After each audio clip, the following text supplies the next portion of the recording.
এটা হচ্ছে আমার ফাঁকিবাজি খিচুড়ি রান্না। দুপুরে যে মাংসটা রান্না করছিলাম ওইখান থেকে আমি একটু তরকারি আলাদাভাবে উঠিয়ে রাখছি, রেখে ওই ঝোলটার মধ্যেই আর কি আমি চাল 2 পদের ডাল একসাথে ধুয়ে আমি আজকে একবারে অল্প মশলার মধ্যে খিচুড়িটা রান্না করব। তো আমার 2 পদের ভর্তা আছে ঘরে, আর হচ্ছে মুরগির মাংস, সাথে ভুনা খিচুড়ি। আর ওয়েদারটা অনেক বেশি ঠান্ডা ঠান্ডা, তাই ভাবলাম যে একটু খিচুড়ি রান্না করি।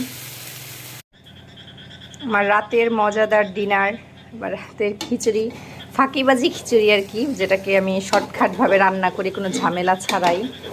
আমি দুপুরে মূলত মাংসটা রান্না করছিলাম, ওই মাংসের তরকারিটার মধ্যে আমি মূলত এই খিচুড়িটা বসিয়ে দিছি ঝোলের মধ্যে। আর আমার বাড়তি কোনো কিছু করা লাগে নাই, হালকা মশলা এই খিচুড়িটা আমি করি প্রায় সময়।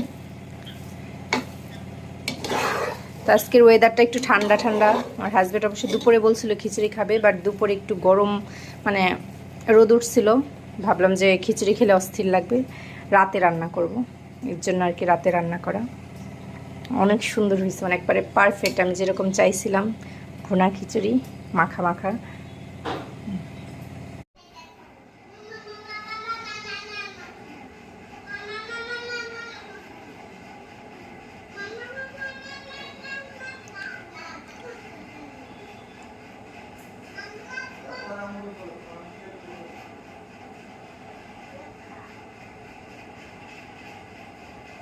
আমার দুপুরের রান্না অলমোস্ট কমপ্লিট। যে আজকে শুক্রবার, দুপুরে আলু দিয়ে মুরগির মাংসের ঝোল করলাম।